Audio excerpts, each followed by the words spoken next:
مش عايزين يسحروا فول وطعمية؟ يا حلاوتك يا جمالك خليت للحلوين ايه الجمال والحلاوة ده. هنعمل النهاردة البريوش، هنعمله قطني كده زي ما انتوا شايفين بطريقة سهلة جدا وبسيطة، تحفة وطعمه يجنن يا جماعة. هم بقى مش عايزين يسحروا فول وطعمية، قلت افاجئهم واعمل لهم بقى الصينية التحفة دي. بصوا شكله وحلاوته وجماله، يا حلاوتك يا جمالك خليت للحلوين ايه.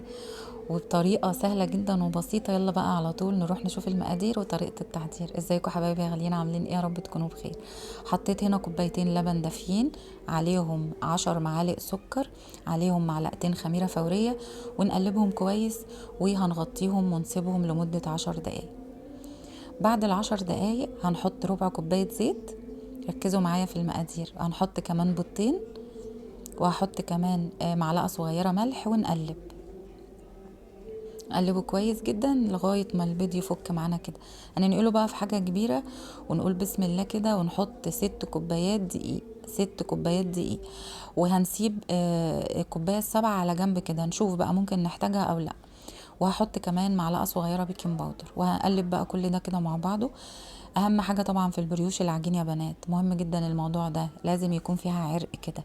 فبنعجن كويس جدا جدا بقى بايدينا. بصوا هنا انا احتجت نص كوباية كمان، يعني انا خدت 6 كوبايات ونص، يعني كيلو دقيق الا نص كوباية. كيلو دقيق الا نص كوباية.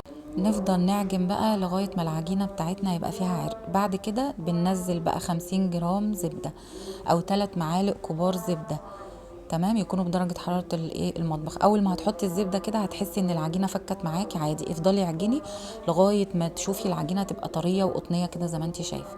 بس كده هنسيبها تخمر لمدة ساعة. بصراحة انا ما سبتهاش، يعني انا سبتها شوية، انا قلت تخمر في انا سبتها بقى تخمر في الصاج احسن. هنا جبت الصاج بتاع الفرن وحطيت فيه ورق زبده، ودهنت ورق الزبده زيت بس كده.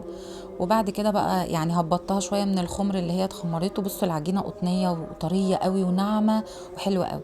هنبتدي بقى نكورها بالحجم ده، يعني قد مثلا عيش الكايزر كده، وهنحطهم جنب بعض وبين كل واحده والتانيه نص سنتي كده. بس كده.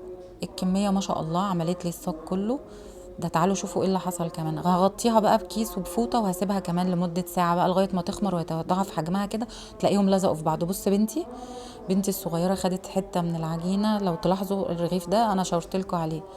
طبعا عملت مصيبه يعني.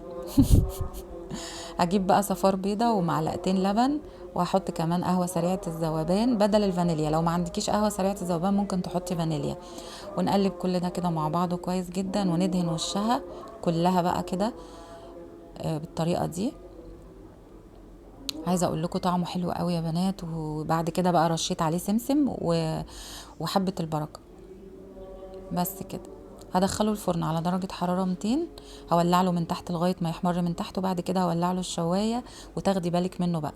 هنجيب بقى معلقتين مربى اي نوع او شربات او اي حاجة، او ممكن ترشي عليه سكر وهو سخن لسه خارج من الفرن. انا فككت هنا معلقتين المربى كده بشوية مية سخنة، ودهنت وشه كده زي ما انتوا شايفين. مش عايزه اقول لكم على طعمه وحلاوته وجماله. طعمه جميل جدا، جربوه بجد حلو قوي قوي. يعني من احلى الحاجات اللي ممكن تعملوها في السحور، وطعمه حلو قوي. ممكن تحطي فيه جبنه، ممكن تحطه فيه لانشون، ممكن بس هو يعني يتاكل مسكر كده حلو. ممكن ترشي على وشه جوز الهند، ممكن تعملي كل اللي انت عايزاه. هي عجينه يعني تحفه جدا وطعمها حلو قوي. النهارده عملنا مع بعض البريوش. يا رب الفيديو يكون عجبكم، ولو وصلتي بقى لحد هنا في الفيديو ما تنسيش بقى تدعميني بلايك، وتشيروا الفيديو لاصحابكم وحبايبكم عشان الكل يستفيد. سلام عليكم، باي باي.